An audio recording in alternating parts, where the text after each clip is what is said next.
entirely by the grace of God that I experienced in Narcotics Anonymous में आज clean हूँ और नशा करने की जरूरत महसूस नहीं होती है। सबसे पहले सबको विश्व एकता दिवस की शुभकामनाएं मेरी तरफ से, मुंबई एरिया की तरफ से। और बहुत काम करना है यार, अपने को बहुत काम करना है। एंड पता नहीं कितना अपन रीच कर पाएंगे लोगों को, लेकिन फिर भी वो मेरा विषय नहीं है आज का। माय टॉपिक मेरे को दिया है the magic still happens. Narcotics anonymous में मैं आया, मेरे को पता चला मैजिक इज स्टिल रियल। मेरे को पता चला ये बीमारी है और ये इनक्योरेबल है, प्रोग्रेसिव है, जानलेवा है, इसका कोई इलाज नहीं है। जैसे जैसे मैं रिकवरी में प्रोग्रेस होता गया वैसे वैसे मेरे को पता चलने लग गया कि ये बीमारी है क्या, और स्टेप्स वर्क करने लग गया। स्पॉन्सर की उंगली पकड़ के मैं जिंदगी में आगे बढ़ने लग गया। मेरे को एक बात पता चला कि मेरे एडिक्शन के there are some causes and there were consequences. कुछ कारण थे मेरे एडिक्शन के और उसके कुछ परिणाम भी थे। और मेरे रिकवरी प्रोग्राम 12 स्टेप्स का रिकवरी प्रोग्राम ये कॉजेज और कॉन्सिक्वेंसेस दोनों को एड्रेस कर रहा था। और धीरे धीरे फिर थिंग्स बिकेम ओके, थोड़ा स्टेबल हो गया, माइंड स्टेबल हो गया, फीलिंग्स थोड़ा स्टेबल हो गया, और सर्विस करने लग गया, दोस्त होने लग गए, काम धंधा करने लग गया, धन कमाने लग गया, समाज में वापस से मेरी हिस्सेदारी होने लग गई, चर्बी बढ़ गई। धीरे धीरे ऐसा लगने लग गया यार अभी बहुत हो गया। तो you reach a stage where you start feeling कि यार वो मीटिंग में मजा नहीं आ रहा है पहले जैसा। फिर हम लोग बात करने लग गए, यार पहले कैसे मीटिंग होता था, हमारे टाइम में ये होता था, हमारे टाइम में वो होता था। आजकल it's not working for me. और एक टाइम आया कि मैं मीटिंग करना बंद कर दिया, बंद मतलब कम कर दिया। मैं जाता था, अगर किसी को मिलना है तो मैं मीटिंग करता था, या वैसे रिकवरी का उद्देश्य लेके मैं मीटिंग में जाना बंद हो गया। और ये भी होने लग गया कि स्पॉन्सर से इतनी नजदीकियां बढ़ गई थी कि स्पॉन्सर के भी डिफेक्ट्स नजर आने लग गए बहुत सारे। और ऐसा लगने लग गया कि अरे यार अभी खुद करते हैं बहुत कुछ, एकलव्य बन जाते हैं। किताबें तो है काफी कुछ, इतना साल तो स्टेप पे काम किया है। मगर नार्कोटिक्स एनोनिमस मेरे को बार बार चेतावनी दे रही थी कि बोलती थी there is something called as complacency, there is something called as the old timers disease. और ये कंप्लेसेंसी मेरे को जीने नहीं दी। जैसे कि मैं शुरू में बताया कि जिन कारणों की वजह से मैं एडिक्ट बना, वो कारण वैसे के वैसे, मैं नशा नहीं करता था तो कॉन्सिक्वेंसेस नहीं थे, मगर the causes of my addiction were still there and that was my personality. और जात दिखाती है यार, ये बीमारी जात दिखाती है। और मेरे इमोशनल लाइफ के अंदर मेरे को बहुत सारे ऐसे एक्सपीरियंसेस होने लग गए जिससे मेरे को पता चलने लग गया कि मैं ठीक नहीं हूँ। और मेरे जिंदगी में वो मैजिक नहीं था जो शुरू में नार्कोटिक्स एनोनिमस का जादू चल गया मेरी जिंदगी में। आया चमत्कार, हर चीज चमत्कार, काम मिलने लग गया चमत्कार, घर में रिश्ते ठीक होने लग गए चमत्कार, हिम्मत मिलने लग गई, अमेंड करने के लिए हिम्मत मिलने लगी, हर चीज चमत्कार। It was fantastic. सर्विस करने लग गया, पॉपुलर बन गया, और दोस्त बन गए, और ऐसा लगने लग गया कि नथिंग कैन गो रॉन्ग। मगर दिस बीमारी has got its way of levelling me. मेरे को अपनी औकात दिखाने के लिए ये बीमारी बार बार फिर से उभर के आती है, और मेरे को अपने घुटनों के ऊपर फिर नार्कोटिक्स एनोनिमस में आना पड़ता है, फिर वो जादू की तलाश में। मेरे को याद है कुछ 8 10 12 साल पहले मैं नंबर मेरे को पूछता, यार तू पहले जैसा तू मीटिंग में आता क्यों नहीं? कई बार ये होता था कि मैं किसी के साथ आता था, वो मीटिंग चला जाता था, मैं मीटिंग के गेट से मैं बोलता मैं नहीं आता हूँ यार, मैं घर जाता हूँ, मैं घर आ जाता था। और मैंने कुछ नहीं सीखा तो कम से कम बोल वचन देने को तो डेफिनेटली सीखा हो नार्कोटिक्स एनोनिमस के अंदर। मैं बोला यार देख, एक जोक सुनेगा पहली बार तो हंसेगा, दूसरी बार वही जोक सुनेगा तो उतना तो हंसेगा नहीं, तीसरी बार सुनेगा तो बिल्कुल हंसी नहीं आएगी यार कुछ।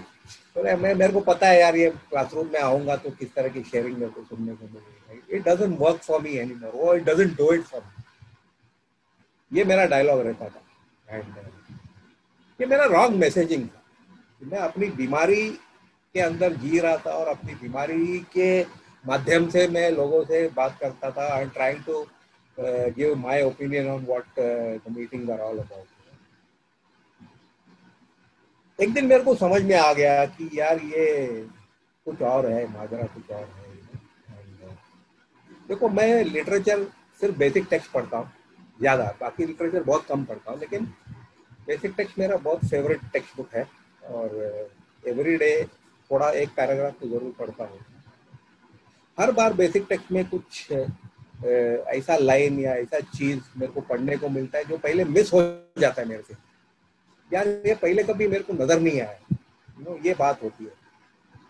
तो एक बार ऐसी एक एक्सपीरियंस हुआ, मैं बोला अरे एक लाइन ये था कि हमारी जिंदगी में ऐसा कोई व्यक्ति नहीं आया जिसको हमने हर्ट नहीं किया, something to that effect, there was this line in the basic text. And मैं आई गॉट स्टार्टेड यार, how did I never notice this, every person who came in contact with us was hurt by us in some form or the other, was वो line basic text. And that time मेरे को एक और एक छोटा सा awakening ये हुआ है कि मैं जो बोलता था ये कि एक जोक एक बार सुनो दो बार सुनो, तो बोले ये जोक नहीं होता है यार नार्कोटिक्स एनोनिमस के शेयरिंग के अंदर। ये कोई क्लासिकल म्यूजिक भीमसेन जोशी या किशोरी अमोनकर जैसे कोई भीम पलासी राग थोड़ी होता है कि हर बार उनके परफॉर्मेंस में कुछ नई नई चीजें सुनने को मिलता है, ये मुर्की सुनने को मिलता है, ये गमक गमक सुनने को मिलता है, ये फाइनर पॉइंट जो सुनने को मिलता है। मैं बोला यार मेरा analogy was wrong. Narcotics anonymous में कभी शेयरिंग सुनने को मिलता है तो ऐसा लाइफ चेंजिंग शेयरिंग हो जाता है।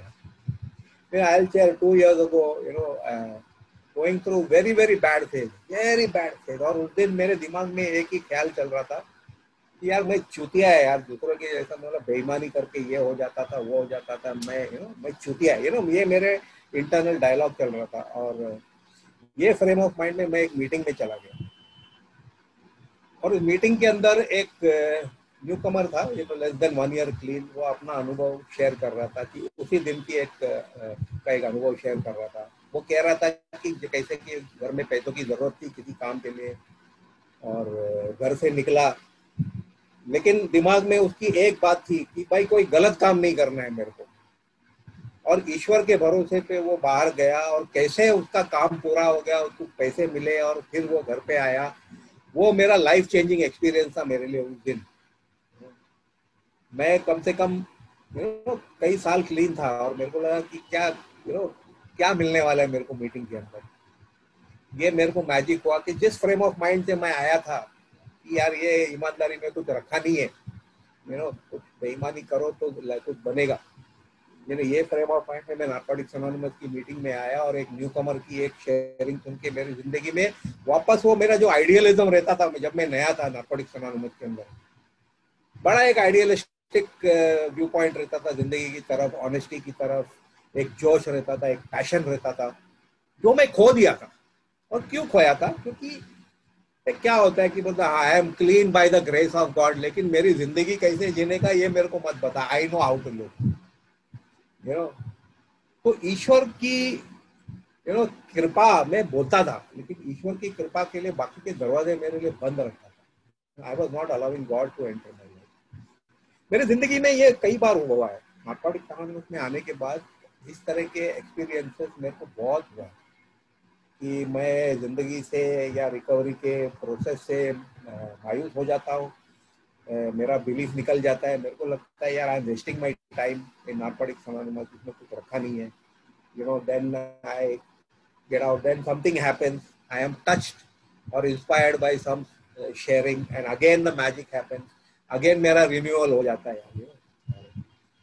तो ये मेरा प्रोसेस चलते रहता है, you know? ये मेरी बीमारी, जैसे मैं बोला, ये बार बार यू नो वो उंगली करती है, you no, the moment I wake up in the morning मेरे बात करने शुरू हो जाता है, मेरे कंधे पे बैठ के मेरे कान में बात करते रहती है हमेशा ये बीमारी, the moment I wake up, you know, and this is the nature, this is my personality, this is the nature of the disease of addiction, this is the incurable disease, और यही कारण है जो मेरे को you know, नशे की तरफ ले गई थी, और ये बचपन से मेरे साथ में, तो मेरे लिए ये मैजिक की जरूरत हमेशा रहती है, और कभी कभी मैं जरूरत महसूस नहीं करता, लेकिन शुक्र है मेरे लिए, ग्रेस ऑफ गॉड ये है मेरी जिंदगी में कि I am surrounded by member all the time, तो मेरे को एस्केप नहीं है, यू नो, मैं कहीं भी जाता हूँ, मेरे दोस्त भी ज्यादातर वो है, मैं काम भी करता हूँ साथ में मेंबर के, और यू नो घूमने फिरने खाने पीने के लिए, तो मेरे पास एस्केप नहीं है, मैं घूम फिर के वापस आता हूँ नार्कोटिक्स अनोनिमस की मीटिंग के अंदर, और मैं लोगों से शेयर जब करता हूँ, यू नो, मैंने देखा कि काफी सारे मेंबर्स को इस तरह के एक्सपीरियंस हो, मेरे को एक आश्वासन मिलता है कि I am not alone, you know, lot many people feel यार मीटिंग में पहले वाला मजा नहीं आता है, मीटिंग में जाता हूँ यू नो खाली हाथ जाता हूँ, खाली हाथ आता हूँ, you know? लेकिन मैं अपना फिर उनको एक्सपीरियंस शेयर करता हूँ, यार मैं भी फील करता हूँ, लेकिन इस तरह से हो जाता है। तो नार्कोटिक्स एनोनिमस के मीटिंग्स के अंदर there is a lot of magic, लेकिन शर्त है, वो मैजिक का एक्सपीरियंस अपनी जिंदगी में आने के लिए शर्त है, शर्त यह है कि मैं हम्बल रहूं, शर्त यह है कि मैं ओपन माइंडेड रहूं, शर्त यह है कि मेरे रिजर्वेशंस को मैं you know get rid of करूं, you know, I need to get rid of my reservation about मैं ये करूंगा ये नहीं करूंगा, and all that. So it's a great thing to be in Narcotics Anonymous.